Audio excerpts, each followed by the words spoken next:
नमस्कार, आप देख रहे हैं हमारी खास पेशकश वर्ल्ड नाउ। मैं हूं आपके साथ विवेक शांडिल। इस खास शो में हम बात करेंगे दुनिया की बड़ी खबरों की, वो खबरें जिनका सीधा असर दुनिया के हर एक मुल्क पर होता है। आपको लिए चलेंगे दुनिया के कोने कोने में और बताएंगे आखिर दुनिया में किस तरह से मची है हलचल, क्या है बड़ी खबरें पूरी दुनिया से आपके लिए। तो वर्ल्ड नाउ में जो सबसे पहली खबर हम आज आपको बताने जा रहे हैं, वो बात करेंगे अमेरिका के टेनेसी में हुए एक भयानक हादसे की। एक मिलिट्री विस्फोटक प्लांट में भयंकर धमाका इतना जबरदस्त कि 1 किलोमीटर के रेडियस में जो कुछ भी था सब कुछ खत्म हो गया। इस धमाके में कई लोगों की जान जा चुकी है। एग्जैक्ट आंकड़ा नहीं आया है सामने, नंबर्स बहुत बड़े हो सकते हैं और 19 लोग तो लापता हैं जिनकी कोई खोज खबर ही नहीं मिल पा रही है। धमाका इतना पावरफुल था कि मलबा 1 किलोमीटर के रेडियस में बिखर गया और इमारत जमींदोज हो गई, मिट्टी में मिल गई। आखिर धमाका क्यों हुआ, कैसे हुआ, फिलहाल क्या स्थिति है, क्या ऐसे हादसे पहले भी हुए हैं, यहां क्या बनाया जा रहा था, ऐसी कौन सी और खुफिया जगहें अमेरिका में हैं जहां इस तरह की चीजें बनाई जाती हैं या फिर इस तरह के रिसर्च होते हैं, बताएंगे आपको डिटेल से। इसके बाद वर्ल्ड नाउ में आज बात करेंगे अमेरिका और चीन के बीच टैरिफ वॉर की। अमेरिका और चीन के बीच टैरिफ वॉर जो लगभग सुलझ गया था और अमेरिका और चीन एक दूसरे को ढील देते नजर आ रहे थे, लेकिन लगता है चीन से अमेरिका की बात बनी नहीं है और एक बार फिर से अमेरिकी राष्ट्रपति डोनाल्ड ट्रंप ने 1 नवंबर 2025 से चीन से अमेरिकी बाजारों में आने वाले सभी सामानों पर 100% टैरिफ लगाने का ऐलान कर दिया है। अमेरिकी राष्ट्रपति ने रेयर अर्थ मिनरल्स के एक्सपोर्ट पर चीन के नए प्रतिबंध लगाने के फैसले के बाद यह ऐलान किया है।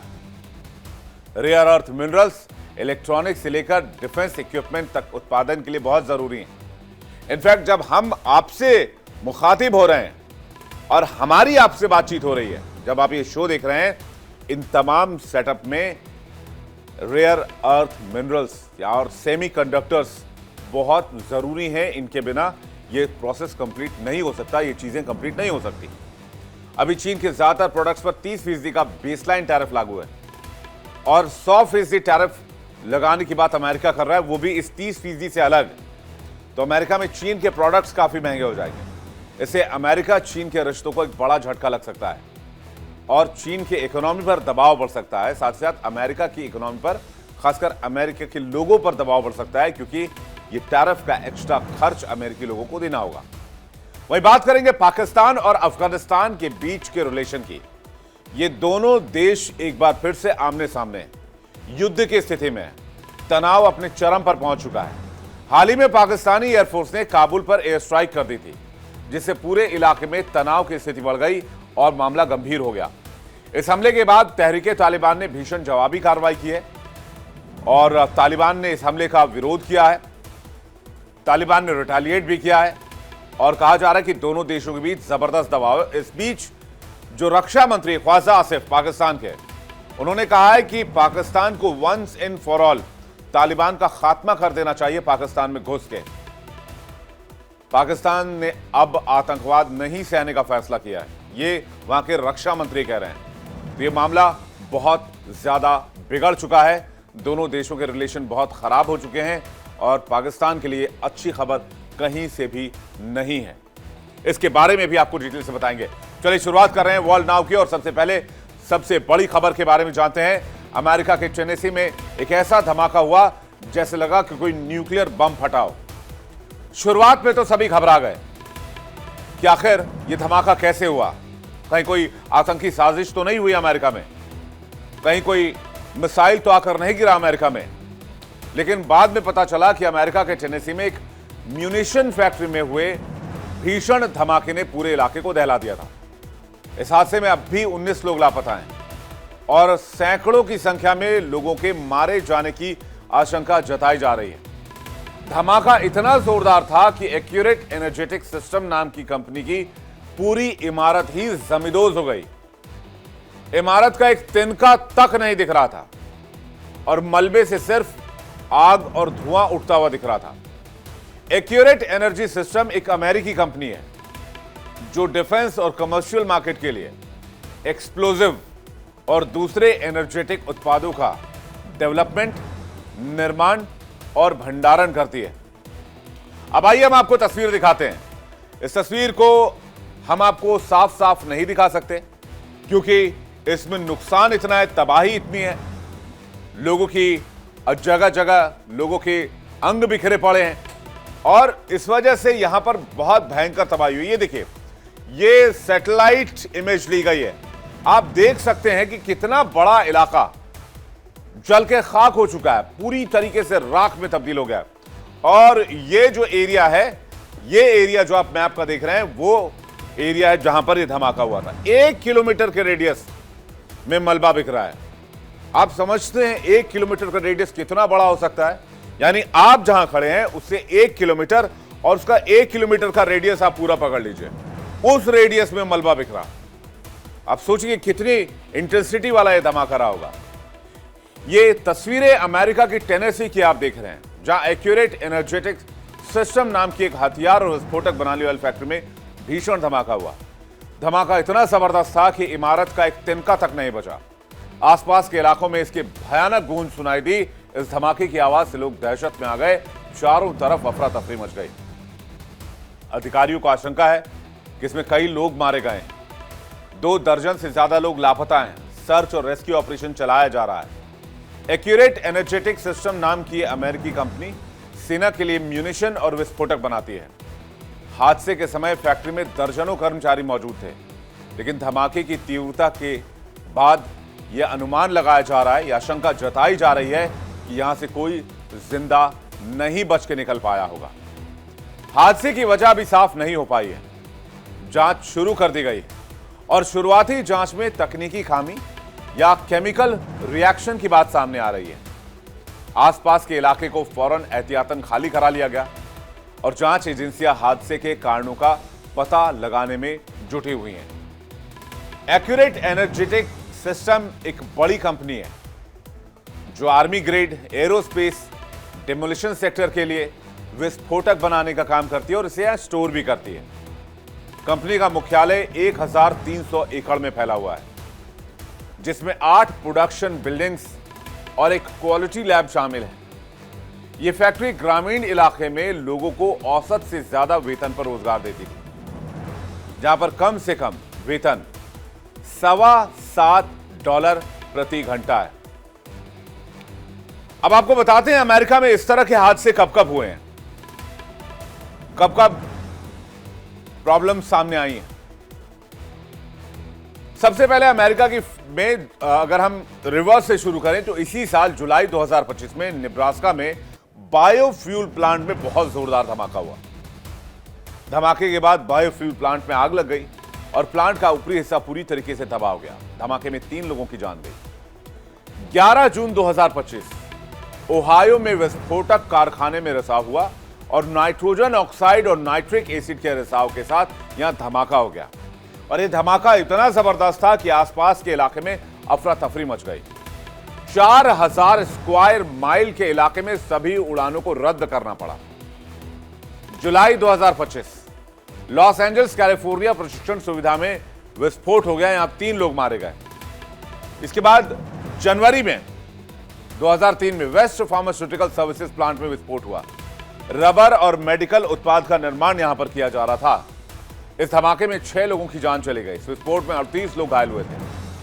20 फरवरी 2003 केंटकी में कॉर्बिन में सीटीए एकॉस्टिक्स प्लांट में धमाका हुआ और 7 लोगों की इस धमाके में जान चली गई, जबकि 37 लोग इसमें घायल हुए थे।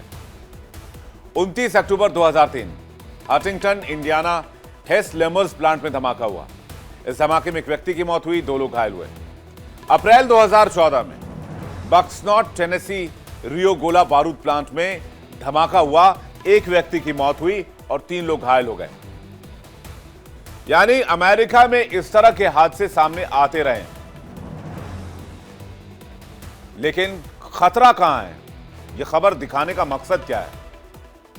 मकसद यह है कि अमेरिका के कई ऐसे सीक्रेट प्लेसेस हैं जहां दुनिया के सबसे शक्तिशाली, विनाशक और खतरनाक हथियार बनाए जाते हैं। जैसे कि inter continental ballistic missile ICBM, जैसे कि न्यूक्लियर बम ट्राइडेंट 2 मिसाइल, जैसे कि mother of all bombs Moab, जैसे ब्लास्टिंग सिस्टम जिनकी ताकत पूरे के पूरे शहर को नष्ट करने की भी है। साथ ही अमेरिका के पास कुछ सीक्रेट आर्मी बेस भी हैं, जैसे पेंसिल्वेनिया में रेवन रॉक माउंटेन कॉम्प्लेक्स, जिसे अंडरग्राउंड पेंटागन भी कहा जाता है, डगवे प्रूविंग ग्राउंड यूटा, और नॉर्थ कैरोलिना में Harvey point defence testing activity, जिसमें संवेदनशील मिलिट्री ऑपरेशन और हथियारों का परीक्षण होता है। अमेरिका के पास सीक्रेट आर्मी बेस कहां है यह जान लीजिए। और अमेरिका बहुत खुफिया तरीके से कई एक्सपेरिमेंट्स को अंजाम देता है, जैसे कि एकॉस्टिक एनर्जेटिक सिस्टम में किया जा रहा था और यहां धमाका हो गया। ऐसे ही एरिया 51, यहां ट्रेसपासिंग पर सीधे गोली मारने का आदेश है। अगर आपने फेंस या एरिया 51 में घुसने की कोशिश की, सीधे फायर, कोई सवाल जवाब नहीं। यह नेवाडा रेगिस्तान में मौजूद है, हाई सिक्योरिटी मिलिट्री बेस है। लास वेगास से लगभग 134 किलोमीटर दूर है, ग्रूम झील के पास मौजूद है। कई दशकों से यूएफओ और एलियन से जुड़ी साजिशों और रहस्यों का केंद्र बना हुआ है। कई सालों तक इसे गुप्त रखा गया, लेकिन साल 2013 में CIA ने पहली बार स्वीकार किया कि एरिया 51 नाम की कोई जगह है। यह एरिया आम लोगों के लिए पूरी तरीके से प्रतिबंधित है। चारों तरफ चेतावनी बोर्ड है, इलेक्ट्रॉनिक निगरानी और सशस्त्र गार्ड तैनात रहते हैं। यहां घुसना तो छोड़िए, इसके ऊपर से उड़ान भरना भी अवैध है। अमेरिका के नेवाडा में 2.3 मिलियन एकड़ में फैला यह एरिया 51 बेहद गोपनीय अमेरिकी वायुसेना का बेस माना जाता है और लंबे समय से कई अलौकिक गतिविधि और एलियन कॉन्स्पिरेसी को लेकर यह चर्चा में रहता है। इस बीच ये top secret area 51 Google Earth पर देखा गया, जहां पर रहस्यमय ट्रायंगुलर टावर मौजूद है। तस्वीरों के सामने आने के बाद कुछ सोशल मीडिया यूजर्स ने दावा किया कि यह एलियन तकनीक हो सकती है। एक और जगह है क्वाजालिन एटोल, जो अमेरिकी सैन्य अड्डा है। यह मिसाइल परीक्षण वाली भी जगह और अंतरिक्ष अनुसंधान भी होता है। 1200 द्वीपों का समूह है मार्शल आइलैंड। यह भी अमेरिकी सेना के हाईटेक ठिकाने में से एक है। Space trekking radar, missile interceptor system, satellite control centre भी यहां पर मौजूद है। 1200 मार्शल आइलैंड्स पर बने अमेरिकी सीक्रेट बेस क्वाजालिन भी है, जो अमेरिका के लिए सबसे अहम है। माना जाता है कि अमेरिका अपने जिस सिक्योरिटी सिस्टम पर उतराता है, उसके पीछे इस छोटे द्वीप का बड़ा कमाल है। अमेरिका करोड़ों डॉलर खर्चता है, यहां तक कि इस जगह के नेताओं को भी मोटी रकम दी जाती है। खास बात यह है कि यहां चीन की नजरें भी गड़ी हुई हैं। चीन भी यहां के लोगों को पैसा या फिर सुविधाएं देकर अपना दबदबा बढ़ाना चाहता है। हालांकि तमाम कोशिशों के बाद भी इस इलाके में चीन की दाल अभी तक गली नहीं है। एक और नाम जिसका जिक्र भी हुआ, Raven Rock Mountain Complex, America का एक गुप्त और भूमिगत सैन्य ठिकाना। इसे अंडरग्राउंड पेंटागन या साइट आर के नाम से जाना जाता है। 3 मंजिला इमारतें, medical facility, fire brigade department, police, dining room और 2 अंडरग्राउंड तालाब, जलाशय या पॉन्ड कह सकते हैं। यह भूमिगत सुविधा है जिसे शीत युद्ध के दौरान परमाणु हमलों से बचने के लिए बनाया गया था। इसका उद्देश्य पेंटागन के लिए एक सुरक्षित विकल्प के रूप में कार्य करना है, जहां शीर्ष अधिकारी आपदा की स्थिति में सरकार और सेना का संचालन कर सके। फिर है Harvey point defence testing activity. यह नॉर्थ कैरोलिना में मौजूद है। ATF, CIA और FBI इसे इस्तेमाल करते हैं। पारंपरिक आयुध और बैलिस्टिक परीक्षण यहां पर होते हैं। इन प्रमुख अड्डों के अलावा अमेरिका के पास कई गुप्त और बंद सैन्य ठिकाने भी हैं, जैसे कि चेन माउंटेन कॉम्प्लेक्स, जो कि एक भूमिगत कमांड सेंटर है। यह सेकेंड वर्ल्ड वॉर के दौरान इस्तेमाल किया जाने वाला फोर्ट हंट जैसे गुप्त कैंप भी है। अमेरिका के पास दुनिया के सबसे खतरनाक और शक्तिशाली विनाशक हथियार बनाने के कई सीक्रेट और हाई सिक्योरिटी सेंटर हैं, जहां परमाणु बम, मिसाइलें, अत्याधुनिक युद्ध की तकनीक तैयार की जाती है। लेकिन जरा सोचिए, अगर ऐसा ही जैसा टेनेसी के पास हुआ, ऐसा ही धमाका ऐसी किसी जगह पर हो जाए जहां ICBM बनाया जा रहा हो या जहां परमाणु बम स्टोर करके रखा गया हो, हालांकि इसकी कयास कम ही लगाए जाते हैं क्योंकि ये बहुत हाई लेवल सिक्योरिटी में प्लेस की हुई जगहें होती हैं और यहां गलती की गुंजाइश बहुत कम होती है। लेकिन जो धमाका ये हुआ एक्यूरेट एनर्जेटिक सिस्टम में, कहीं अगर दूसरी जगहों पर हो गया जहां पर विनाशक हथियार रखे हुए, जहां पर मदर ऑफ ऑल बॉम्ब रखा हो गया, तो फिर क्या होगा? एक साथ कई शहरों को ये मिटा देंगे और अमेरिकी सुरक्षा तंत्र को भी ये हिला सकते हैं। चलिए आगे बढ़ते हैं, बात करते हैं आज की एक और बड़ी खबर की। वर्ल्ड नाउ में अगली खबर है अमेरिका वर्सेस चाइना। अमेरिका और चाइना बीच में टैरिफ वॉर के बीच में ऐसा लग रहा था कि दोनों देशों में दोस्ती हो गई है क्योंकि दोनों मुल्क बहुत पावरफुल इकोनॉमी है और एक दूसरे के बिना चलना उनके लिए मुश्किल हो सकता है। हालांकि एक पल को चीन ये सोचे कि वो अमेरिका के बिना रह सकता है तो ये बात ठीक है क्योंकि चीन में ऐसा कोई भी सामान है जो नहीं बनता हो, ऐसा है ही नहीं, मुमकिन ही नहीं है। एक सुई से लेकर हवाई जहाज तक के कंपोनेंट्स, चीजें सब कुछ चाइना में बनाई जाती हैं। तो चीन तो अमेरिका को आइसोलेट करके रह सकता है, लेकिन क्या अमेरिका चीन को आइसोलेट करके अमेरिका चीन के साथ टैरिफ वॉर कह के सरवाइव कर सकता है? आइए चर्चा करते हैं और डिटेल में जानते हैं विद फैक्ट्स। अमेरिकी राष्ट्रपति को टैरिफ किंग यूं ही नहीं कहा जाता है। ट्रंप ने एक बार फिर से टैरिफ को लेकर ऐसा फैसला लिया है जिससे पूरी दुनिया चौंक गई। चीन और अमेरिका के बीच एक बार फिर से ट्रेड वॉर शुरू हो गया है। अमेरिका ने चीन पर फिर से टैरिफ बम फोड़ा है। अमेरिकी राष्ट्रपति डोनाल्ड ट्रंप ने चीन पर 100% टैरिफ लगाने का ऐलान किया है। ट्रंप के मुताबिक सभी चीनी प्रोडक्ट्स पर अब 100% एक्स्ट्रा टैरिफ लगाया जाएगा। यह टैरिफ 100% प्लस 100% होगा। मतलब समझिए कि अगर अभी 30% का टैरिफ लग रहा है, बेसलाइन टैरिफ, तो यह 130% हो जाएगा और यह फैसला 1 नवंबर 2025 से लागू भी हो जाएगा। डोनाल्ड ट्रंप का कहना है कि उन्होंने चीन को जवाब देने के लिए फैसला किया है। अब जवाब किस बात का, वो भी मैं आपको बताऊंगा। ट्रंप के इस फैसले से ट्रेड वॉर की आग और भड़क सकती है। सवाल यह है कि आखिर ट्रंप ने अचानक चीन पर 100% का टैरिफ क्यों लगाया है? क्या है चीन का वो फैसला जिसके कारण डोनाल्ड ट्रंप भड़क गए हैं? डोनाल्ड ट्रंप का दिमाग ठनक चुका है। हुआ क्या है, मैं आपको कहानी बताता हूं। दरअसल चीन ने हाल ही में रेयर अर्थ मिनरल्स को लेकर एक बड़ा फैसला किया।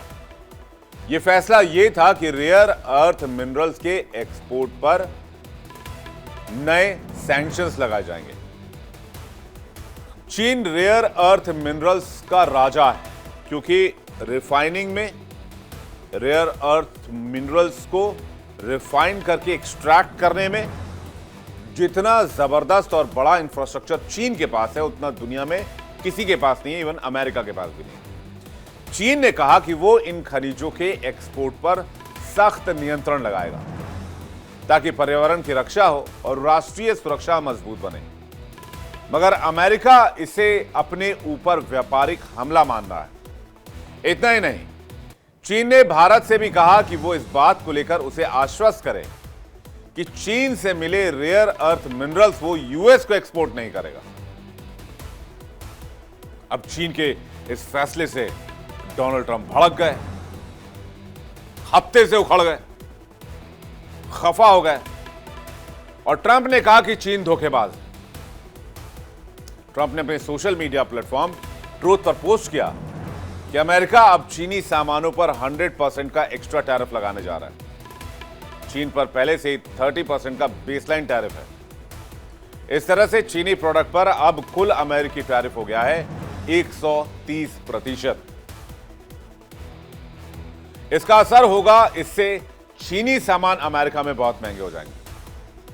अच्छा, भारत के लोग अभी हमारे ऊपर 50% का टैरिफ था, चीन के ऊपर 30% का टैरिफ था। अब भारत के लोग ये सोचकर खुश हो रहे हैं कम से कम उसके ऊपर 130% का टैरिफ हो गया और हमारे ऊपर 50% का ही टैरिफ है। वो कहते हैं ना, दोस्त अगर फेल हो जाए तो तकलीफ होती है, लेकिन दोस्त अगर आपसे आगे निकलकर फर्स्ट हो जाए, फर्स्ट क्लास में पास हो जाए, अच्छे नंबर्स ले आए, तो फिर बहुत ज्यादा तकलीफ होती है। तो कुछ ऐसे ही समझिए इस मामले को। खैर, इस पर कभी और बात करेंगे। लेकिन डोनाल्ड ट्रंप का यह फैसला दुनिया की दो बड़ी अर्थव्यवस्थाओं के बीच तनाव बढ़ा रहा है।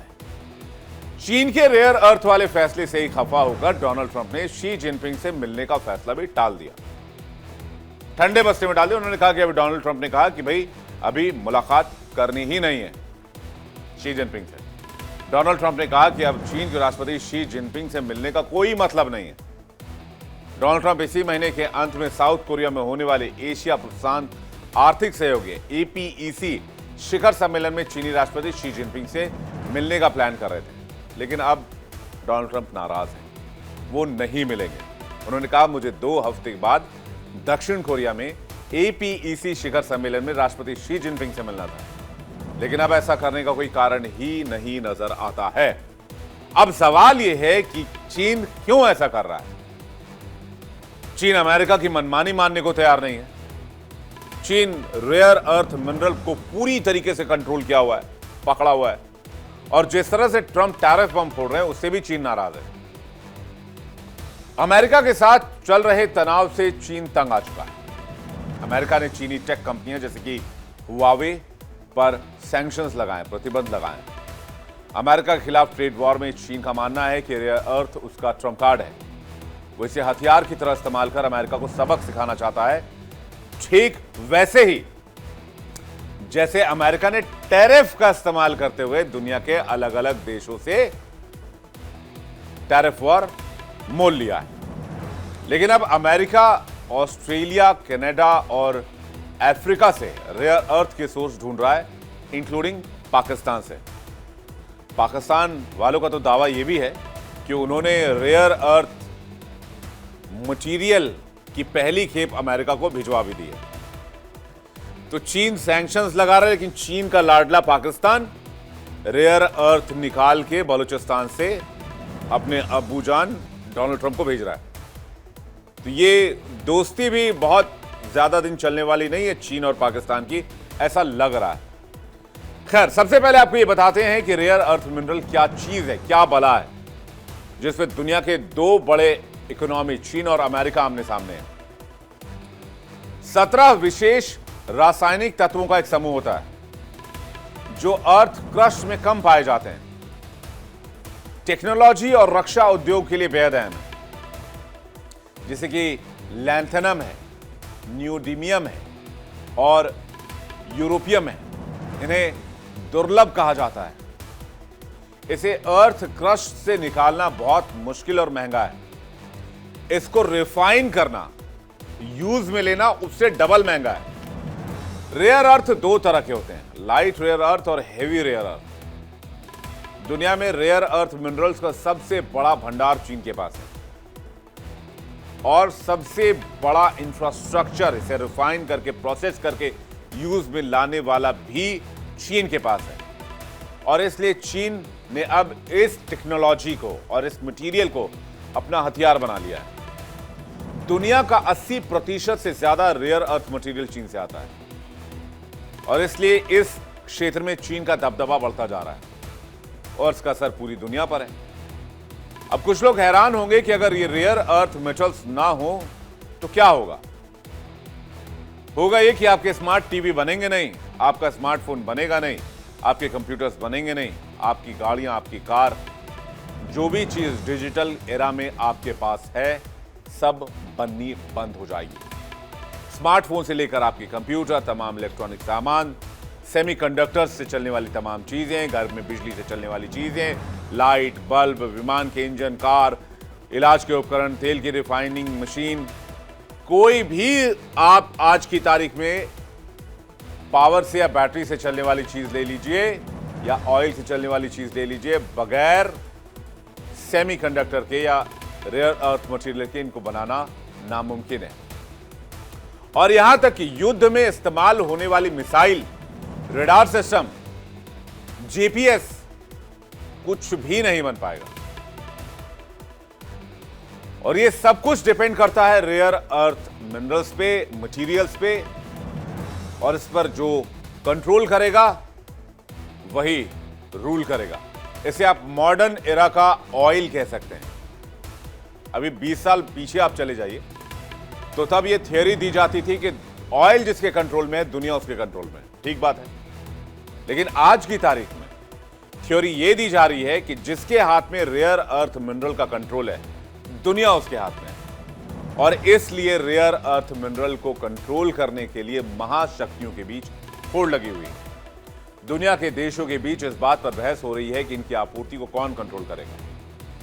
बात करें चीन की, तो रेयर अर्थ एलिमेंट्स के खनन और प्रोसेसिंग में वैश्विक प्रभुत्व इसने हासिल कर लिया है। चीन के पास न केवल दुनिया के सबसे बड़े रेयर अर्थ भंडार हैं, बल्कि उनकी प्रोसेसिंग और रिफाइनिंग में भी बाकी देशों से बहुत आगे है। 70% रेयर अर्थ खनिजों का खनन होता है यहां पर, और 85% से ज्यादा चाइना इसे रिफाइन करके प्रोसेस कर लेता है। 44 मिलियन मीट्रिक टन का भंडार है चाइना के पास। हर साल 2.7 लाख टन रेयर अर्थ का उत्पादन करता है। दुनिया के कुल भंडार का सबसे बड़ा हिस्सा है। चीन इसका बादशाह बना कैसे? 20 साल 30 साल पहले जब हम बेसिक इंफ्रास्ट्रक्चर के लिए जूझ रहे थे, तब चीन फ्यूचर देख रहा था। 40 साल के बाद किस चीज की सबसे ज्यादा आवश्यकता होगी। 30-40 साल पहले चीन ने भविष्य के बारे में सोचा, इसे डेवलपमेंट और बिजनेस के नजर से देखा। उसने देखा कि डिजिटल जमाना आने वाला है, इलेक्ट्रॉनिक्स का युग रहेगा। बड़े पैमाने पर उसने खदानें खोली, फिर रिफाइनिंग प्लांट लगाए और चुंबक बनाने की फैक्ट्रियां खड़ी कर दी।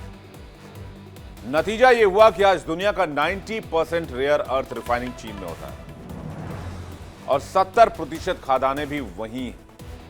इतना ही नहीं, चीन ने म्यांमार, अफ्रीका और पाकिस्तान के बलूचिस्तान तक में खदानों पर कब्जा किया हुआ है। तो अब आप समझ गए होंगे कि बलूचिस्तान के ग्वादर में जाकर पोर्ट बनाने का काम आखिर चाइना ने 10 साल 20 साल पहले क्यों शुरू कर दिया था। यानी सिर्फ अपने मुल्क में ही नहीं, दूसरे देशों की जमीन से भी रेयर अर्थ निकालकर चीन ने अपने कंट्रोल में ले लिया है। चीन के अलावा और किन देशों के पास रेयर अर्थ मटेरियल है, ये नजर डालते हैं। भारत का नंबर है कि नहीं है? भारत का नंबर है, बिल्कुल है। लेकिन भारत ने भी इस दिशा में कोशिशें शुरू कर दी हैं। अभी हाल ही में सेमीकंडक्टर्स को लेकर सेमिकॉन इंडिया का आयोजन किया गया था। खैर, किन देशों में रेयर अर्थ मिनरल्स हैं? ऑस्ट्रेलिया में 10 से 15% का रेयर अर्थ मटेरियल का उत्पादन होता है। 5.7 मिलियन मीट्रिक टन खनिज जहां पर है। दूसरा सबसे बड़ा रेयर अर्थ उत्पादक देश है। सरकार ने इसे स्ट्रेटेजिक रिसोर्स घोषित किया हुआ है। माउंट वेल्स और मैडनिंग में खदानें। इसके बाद बारी आती है अमेरिका की, जो 5 से 8% रेयर अर्थ उत्पादन करता है। 1.9 मिलियन मीट्रिक टन का उत्पादन होता है। माउंटेन के पास कैलिफोर्निया में खान है। 1950 से यह खान है। अमेरिका अब प्रोसेसिंग प्लांट लगाने पर ध्यान दे रहा है ताकि चीन पर डिपेंडेंसी को वो कम कर सके, लोअर डाउन कर सके। इसके बाद म्यांमार की बात आती है, जहां 2 से 3% रेयर अर्थ उत्पादन होता है। हेवी रेयर अर्थ एलिमेंट्स का एक बड़ा सोर्स है। ज्यादातर खनन चीन की कंपनियां, एजेंट यहां पर करवाते हैं। सारा माल चीन भेजा जाता है, वहीं पर प्रोसेस होता है। फिर बारी आती है हमारे देश भारत की, जहां 69 lakh ton rare earth mineral है। 1 से 2% उत्पादन है। भारत में बहुत सीमित मात्रा में उत्पादन है, क्योंकि हम इसे रिफाइन और प्रोसेस नहीं कर पाते हैं। हमारे पास वो इंफ्रास्ट्रक्चर नहीं है। अब हमने इस दिशा में काम शुरू किया है, लेकिन अगर हम 30-40 साल पहले जाग जाते तो शायद आज हम भी 20-30% रेयर अर्थ मिनरल के भागीदार होते। केरल, तमिलनाडु और ओडिशा में खदान है। प्रोडक्शन में हिस्सेदारी 1% से भी कम है। फिर आती है ब्राजील की बारी, जहां 21 million metric ton rare earth mineral है। प्रोडक्शन और रिफाइनिंग में काफी पीछे है ब्राजील। फिर बारी आती है रूस की, जहां 1% लगभग है। 3.8 मिलियन मीट्रिक टन खनिज है। फिर बारी आती है वियतनाम की। वियतनाम में 3.5 मिलियन मीट्रिक टन खनिज है। फिर आती है ग्रीनलैंड की बारी, 1.5 मिलियन मीट्रिक टन खनिज है यहां पर। फिर बारी आती है बलूचिस्तान, पाकिस्तान की। बलूचिस्तान में रेयर अर्थ मिनरल्स हैं। 16,000 से ज्यादा खदानें हैं। 80 अलग अलग तरह के मिनरल्स हैं। हालांकि टोटल कैपेसिटी पाकिस्तान की कितनी है यह भी क्लियर नहीं है, खुलकर सामने नहीं आया। लेकिन चीन सबसे बड़ा सप्लायर है, यानी भले ही किसी देश के पास रेयर अर्थ का भंडार हो, उसे रिफाइन करने के लिए ताकत तो चीन के ही पास है। मान लीजिए कि भारत में 10% रेयर अर्थ मिनरल अगर निकला, तो आज की तारीख में जब हम खड़े हैं यहां पर, जब हमारी आपसे बातचीत हो रही है, तो ये रिफाइनिंग के लिए चीन की तरफ देखना पड़ेगा। कॉस्टली है बहुत, इसे रिफाइन करना इतना आसान नहीं है और बहुत सारा मटेरियल रिफाइन करके बहुत थोड़ा रेयर अर्थ मिनरल इकट्ठा होता है। तो ये भी एक रीजन है, बड़े प्लेयर्स इसमें जल्दी आना नहीं चाहते, ये एक लॉन्ग टर्म प्रोसेस है। साल 2012 में भारत का 78.3% रेयर अर्थ इंपोर्ट चीन से था, जो 2023 में बढ़ के 96.9% हो गया। भारत के पास 6.9 मिलियन मीट्रिक टन का भंडार है, जो दुनिया में तीसरा सबसे बड़ा है। लेकिन खुदाई में, खनन में और प्रोसेसिंग में कमी की वजह से हम चाइना पर डिपेंड करते हैं। इस डिपेंडेंसी को कम करने के लिए भारत, अमेरिका, ऑस्ट्रेलिया और जापान जैसे देश साझा प्रयास कर रहे हैं। भारत ने नेशनल क्रिटिकल मिनरल मिशन शुरू किया है, जिसके तहत 2031 तक 30 प्रमुख खनिज भंडारों की पहचान की जाएगी। अगर भारत इन संसाधनों का सही टैपिंग एंड प्रोसेसिंग करने में कामयाब हो गया, तो आने वाले सालों में रणनीतिक रूप से भारत चीन पे डिपेंडेंसी कम करते हुए ज्यादा आत्मनिर्भर बन सकता है। वहीं 2010 में चीन ने जापान, अमेरिका और यूरोप को रेयर अर्थ निर्यात पर रोक लगा दी थी, जिससे इन देशों में तकनीकी उद्योग में हड़कंप मच गया। हाल ही में अमेरिका के साथ व्यापार युद्ध के दौरान चीन ने फिर से निर्यात प्रतिबंध लागू किए, जिससे स्मार्टफोन और बाकी चीजों पर अमेरिका में असर दिखने लगा। तो अगली बार आपसे कोई पूछे कि रेयर अर्थ मटेरियल का गेम क्या है, तो आप उसे या तो ये वीडियो दिखा सकते हैं, और अगर आपने ये पूरा शो देखा है तो आप उसे एक एक लाइन समझा सकते हैं कि ये है खेल और इसलिए चीन और अमेरिका आपस में भिड़े हुए हैं।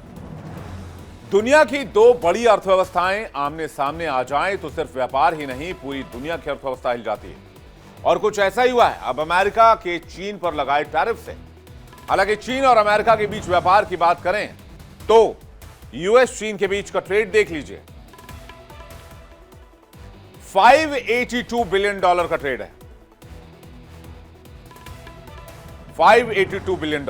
अमेरिका से एक्सपोर्ट $143.2 बिलियन है और चीन से इंपोर्ट $438.7 बिलियन। जब किसी विदेशी उत्पाद पर टैरिफ बढ़ाया जाता है तो कीमत बढ़ जाती है। इससे विदेशी वस्तुओं की मांग घटती है और घरेलू उद्योग को बढ़ावा मिलता है। लेकिन ट्रंप के इस कदम के नेगेटिव इंपैक्ट भी हो सकते हैं। अमेरिका में उपभोक्ता वस्तुएं महंगी होगी। इलेक्ट्रॉनिक्स, ऑटोमोबाइल, मोबाइल और इलेक्ट्रिक वाहन जैसे ईवीज की कीमतें बढ़ सकती हैं। इसके अलावा अमेरिका और चीन के बीच सप्लाई चेन पर भी असर हो सकता है।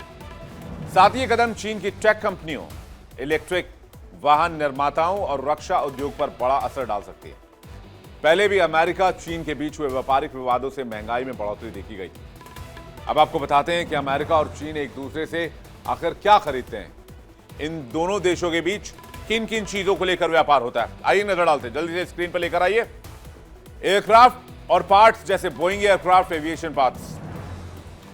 अगर अमेरिका से चीन को एक्सपोर्ट देखा जाए तो, क्योंकि बोइंग एक बड़ी कंपनी है और एविएशन पार्ट्स बनाती है और बाकी एविएशन चीजें भी बनाती है। इसके अलावा ऑटोमोबाइल और उसके पार्ट्स, फिर मशीनरी, उपकरण और कृषि उत्पाद, कुछ दवाइयां, केमिकल ऊर्जा और कुछ टेक्नोलॉजी, ये अमेरिका से चीन को जाता है।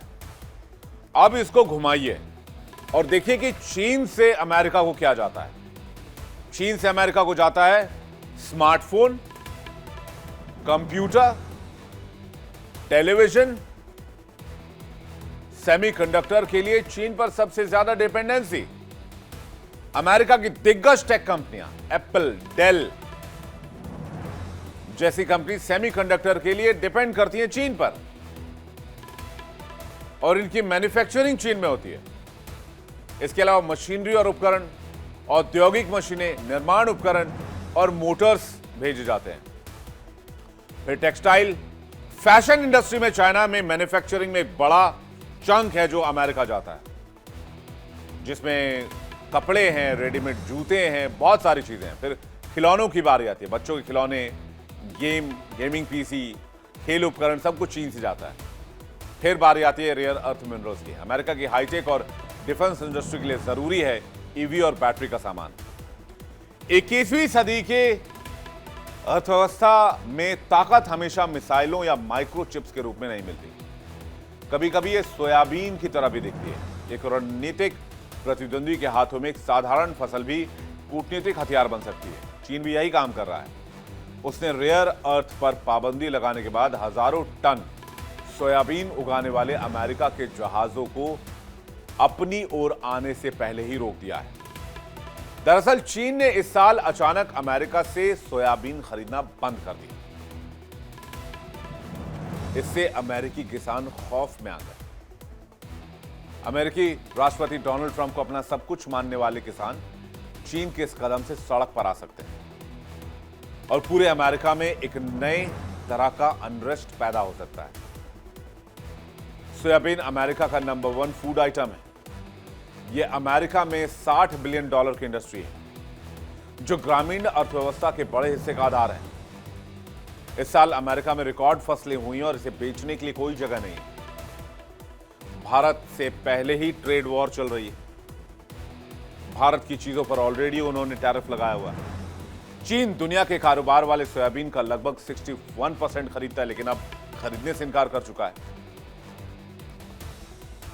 इस बार सोयाबीन नहीं खरीदना चीन का यह बदलाव एक व्यापक व्यापार शतरंज के खेल का हिस्सा है, क्योंकि बीजिंग ट्रंप के नए टैरिफ के जवाब में आर्थिक ताकत प्रदर्शन कर रहा है। चीन की इस चाल से अमेरिका को भारी नुकसान हो सकता है। अमेरिका की टैरिफ की नई दरें लागू होने का असर टेक सेक्टर पर देखने को मिल सकता है, क्योंकि ट्रंप सरकार ने साफ तौर पर सॉफ्टवेयर एक्सपोर्ट पर सख्ती की बात कही। एक तरफ तो अमेरिका की सरकार शटडाउन को सही बता रही है, दूसरी तरफ ट्रंप टैरिफ से बाज नहीं आ रहे। इसका भारी खामियाजा भुगतना पड़ सकता है। इसके साथ ही दुनिया के देशों में नई होड़ शुरू होगी, वह है रेयर अर्थ मिनरल्स को लेकर। जैसे कभी तेल पर कंट्रोल रखने वाले अरब देश पूरी दुनिया को ब्लैकमेल करते थे, वैसे अब रेयर अर्थ पर चीन कर रहा है। फर्क सिर्फ इतना है कि यह खेल भविष्य की टेक्नोलॉजी पर टिका है। इलेक्ट्रिक कारें, स्मार्टफोन, टर्बाइन, सब कुछ इसी पर टिके हुए हैं। चीन की इस रेस में अमेरिका को आगे अब नहीं निकलना देना चाहता और चीन ने इसके लिए बाकायदा पूरी तैयारी भी कर रखी है। लेकिन जो भी हो, दो आर्थिक महाशक्तियों के टकराने का नतीजा अच्छा नहीं होगा, ये बात तय है, साफ है और क्लियर है। चलिए आगे बढ़ते हैं, बात करते हैं एक और बड़ी खबर की। दो ऐसे मुल्क जो पड़ोसी हैं लेकिन एक दूसरे को मार डालना चाहते हैं। बात हो रही है पाकिस्तान और अफगानिस्तान की। पाकिस्तान और अफगानिस्तान के बीच तनाव चरम पर पहुंच चुका है। काबुल पर पाकिस्तान एयरफोर्स की स्ट्राइक के बाद अब तालिबान ने भीषण जवाब दिया है। पाकिस्तान के केपी में एक आत्मघाती हमला हुआ, जिसमें 50 से ज्यादा पुलिसकर्मियों के मारे जाने की आशंका जताई जा रही है। यह हमला कितना खतरनाक था, इसका अंदाजा आप तस्वीरों से लगा सकते हैं। जल्दी तस्वीर आपको दिखाते हैं कि उस धमाके का इंपैक्ट देखिए। ये देखिए, ये धमाका जो है वो रिकॉर्ड भी हुआ, इसको बाकायदा रिकॉर्ड किया गया है मोबाइल फोन से। एक बार फिर से चलाइए। हालांकि रात के वक्त ये धमाका हुआ है, जिसकी वजह से अचानक से धमाका होता है और पूरे इलाके में सन्नाटा पसर जाता है। ये पाकिस्तान का केपी का इलाका है, जहां ये आत्मघाती हमला हुआ और ये किसी जंग के मैदान से कम नहीं था। चारों तरफ पाकिस्तानियों की लाशें बिखरी हुई थी, खून से सनी जमीन और उस पर पड़ी सरकारी यूनिफॉर्म, चीख पुकार की आवाजें। यह मंजर उस हमले के बाद जिसकी जिम्मेदारी तहरीके तालिबान पाकिस्तान यानी कि टीटीपी ने ली है। पाकिस्तान में 2 आतंकी हमले हुए हैं एक साथ और पाकिस्तान इन आतंकी हमलों से दहल गया है। पाकिस्तान में खैबर पख्तूनख्वा में आत्मघाती हमला हुआ, पुलिस ट्रेनिंग सेंटर को निशाना बनाया गया। हमले में 2 पाकिस्तानी सैनिकों की मौत हुई। दूसरा हमला पंजाब प्रांत के चनाब नगर में अहमदिया समुदाय के धार्मिक स्थल बेत उल महदी मस्जिद पर हुआ, जिसके बाद हमलावरों और पाकिस्तानी सेना के बीच मुठभेड़ हुई। इसके पहले भी पाकिस्तान में 2 आतंकी हमले हुए। एक हमला खैबर पख्तूनख्वा प्रांत के डेरा इस्माइल में पुलिस ट्रेनिंग स्कूल पर हुआ, जहां जो हमलावर था वो आत्मघाती था। बताया जा रहा है कि आत्मघाती हमलावर ने खुद को उस समय उड़ा लिया जब बड़ी संख्या में पुलिसकर्मी एक मीटिंग में मौजूद थे। धमाका इतना जोरदार था कि आसपास की इमारतों के शीशे टूट गए और कई पुलिस की गाड़ियां पूरी तरीके से तबाह हो गई। स्थानीय मीडिया रिपोर्ट्स की माने तो इस हमले में कम से कम 50 पुलिसकर्मी मारे गए, दर्जनों घायल हुए। घायलों को नजदीकी अस्पताल पहुंचाया गया, जहां कईयों की हालत गंभीर बनी हुई। हमला ऐसे समय में हुआ जब पाकिस्तान ने कुछ ही दिन पहले काबुल में एयर स्ट्राइक की थी। पाकिस्तान ने दावा किया था कि पाकिस्तानी एयरफोर्स ने अफगानिस्तान की सरहद के भीतर दाखिल होकर आतंकी ठिकानों को निशाना बनाया है। और अब माना यह जा रहा है, हालांकि तालिबान लगातार ये कहता रहा, अफगान तालिबान, कि टीटीपी से उसका कोई लेना देना नहीं है, लेकिन माना यह जा रहा है कि टीटीपी का यह हमला उसी एयर स्ट्राइक का बदला है। पाकिस्तान में सुरक्षा एजेंसियां हाई अलर्ट पर हैं। कई बड़े शहरों में रेड अलर्ट जारी कर दिया गया है। काबुल पर हमला करने के 24 घंटे के भीतर ही पाकिस्तान की अकल ठिकाने आ गई है। महज 24 घंटे के अंदर पाकिस्तान के सुर बदल गए। दरअसल अफगानिस्तान की राजधानी काबुल पर हुए हवाई हमले के बाद तालिबान सरकार का गुस्सा पाकिस्तान पर फट पड़ा। तालिबान के रक्षा मंत्रालय ने इस्लामाबाद को सीधे शब्दों में चेतावनी दी कि अगर अफगानिस्तान की सीमा का बार बार उल्लंघन किया गया तो परिणाम सोच से ज्यादा खतरनाक होंगे। तालिबान की धमकी के बाद पाकिस्तान तुरंत लाइन पर आ गया। पाकिस्तान के विदेश मंत्रालय ने बेहद सावधानी से अपनी प्रतिक्रिया दी। विदेश मंत्रालय का कहना था कि इस्लामाबाद अफगानिस्तान के किसी भी राजनयिक संबंध बनाने के संप्रभु अधिकार का सम्मान करता है, चाहे वो किसी भी देश से बनाए, क्योंकि आपको पता है कि अफगानिस्तान के विदेश मंत्री मुत्तकी इन दिनों भारत के दौरे पर हैं और पाकिस्तान को लगी हुई मिर्ची। पाकिस्तान की तरफ से जारी बयान में यह भी कहा गया कि अफगानिस्तान की जमीन का इस्तेमाल पाकिस्तान के खिलाफ नहीं होना चाहिए। यह कूटनीतिक भाषा में पाकिस्तान की झुकती हुई स्थिति मानी जा रही है। दरअसल यह बयान ऐसे समय में आया जब तालिबान के विदेश मंत्री आमिर खान मुत्तकी भारत के दौरे पर हैं। यानी पाकिस्तान अब अफगानिस्तान से सीधे टकराव से बचता दिख रहा है। तालिबान की एक चेतावनी ने पाकिस्तान की भाषा बदल दी। सवाल यह है कि सीमा पार आतंक पर सख्त रुख अपनाने का दावा करने वाला पाकिस्तान क्या तालिबान के आगे सरेंडर कर गया? जहां इस बार मामला 2 देशों के बीच खुली जंग की ओर बढ़ता दिख रहा है।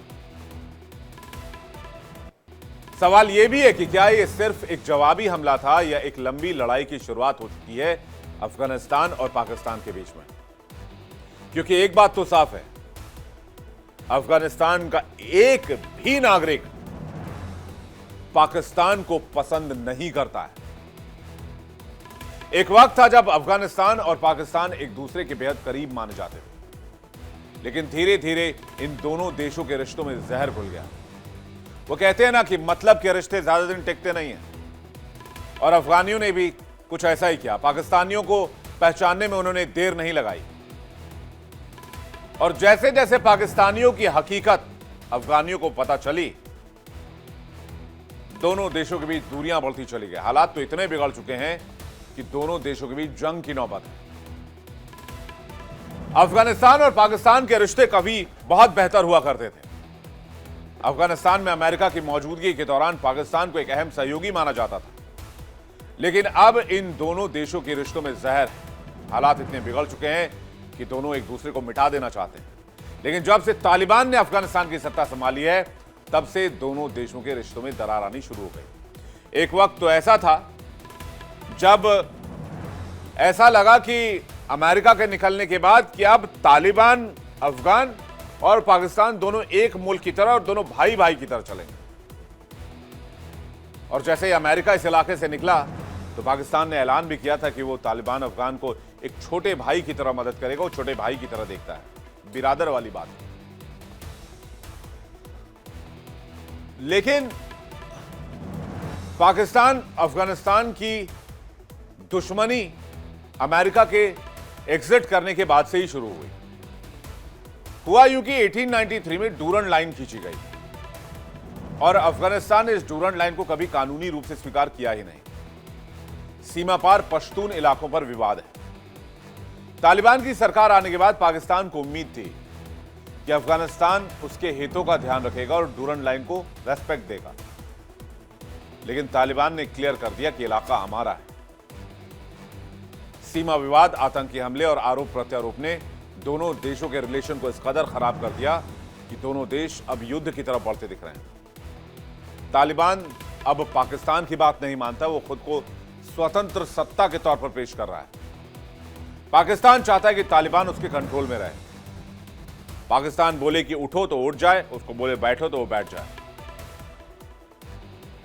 हाल ही में अफगानिस्तान की ओर से पाकिस्तान पर गोलीबारी और हमले के आरोप लगे। पाकिस्तान ने भी जवाबी कार्रवाई की। नतीजा यह हुआ कि सीमा पर आम लोगों की जिंदगी खतरे में पड़ गई। अफगानिस्तान और पाकिस्तान के रिश्ते जिस मोड़ पर हैं, वो सिर्फ दोनों देशों के लिए नहीं बल्कि साउथ एशिया के लिए खतरे की घंटी से कम नहीं है। अगस्त 2021 का वो वक्त याद कीजिए जब काबुल की सड़कों पर अफरा तफरी, लोग एयरपोर्ट की तरफ भाग रहे थे। अमेरिकी सैनिकों की आखिरी उड़ान जैसे ही अफगानिस्तान से निकली, तालिबान ने अफगानिस्तान को कंट्रोल कर लिया। तालिबान ने अफगानिस्तान पर तभी कब्जा कर लिया था, हालांकि अमेरिका ये कस्में खाता था कि वो तालिबान को कभी अफगानिस्तान नहीं सौंपेगा। लेकिन 1996 में तालिबान ने पहली बार काबुल पर कब्जा किया। 2001 में अमेरिकी नेतृत्व वाले गठबंधन के आने के बाद जो 9/11 के खिलाफ जो अटैक हुआ था, उसके लिए मुहिम चला रही थी, उसने आकर तालिबान को सत्ता से हटा दिया। 2021 में अमेरिकी और नेटो सैनिकों की वापसी हो गई। उसके बाद तालिबान ने तेजी से देश भर में फिर से कब्जा करना शुरू किया और 15 अगस्त 2021 को काबुल पर कब्जा कर लिया। आपके लिए यह भी जानना जरूरी है कि तालिबान क्या है और बना कैसे। तालिबान एक कट्टरपंथी इस्लामी संगठन है और अफगानिस्तान में इसका जन्म 1994 में हुआ, वो भी पाकिस्तान की मदद से। इसका मकसद यह था शरीयत आधारित शासन लाना। 90 के दशक की शुरुआत में जब सोवियत यूनियन की आर्मी अफगानिस्तान से लौट रही थी, तब नॉर्थ पाकिस्तान में तालिबान का उदय हो रहा था। तालिबान पश्तो जुबान का शब्द है जिसका मतलब छात्र है, जिनमें सीखने की इच्छा हो। माना जाता है कि पश्तो आंदोलन की शुरुआत पहले धार्मिक मदरसों से हुई, जहां सुन्नी इस्लाम की कट्टर मान्यताओं को जोर शोर से प्रचारित किया जाता था।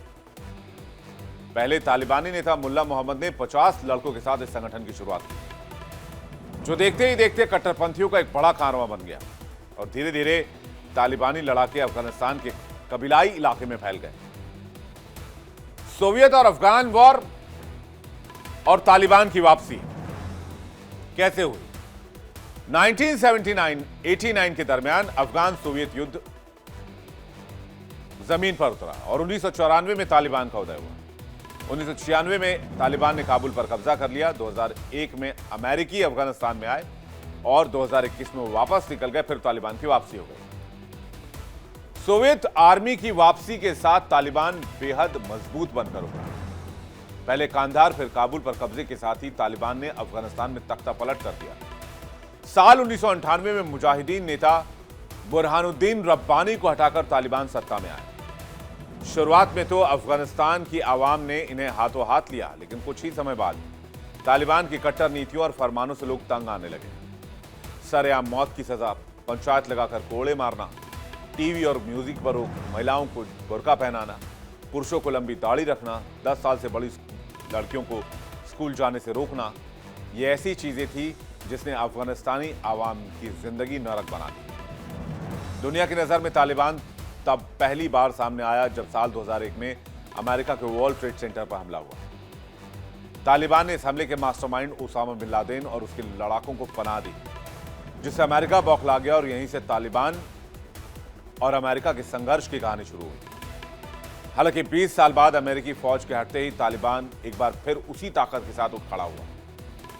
4 साल बाद तस्वीरें पूरी तरह बदल चुकी हैं। अब काबुल में तालिबान का झंडा ऊंचा लहराता है, उसकी पकड़ देश के हर हिस्से में मजबूत है।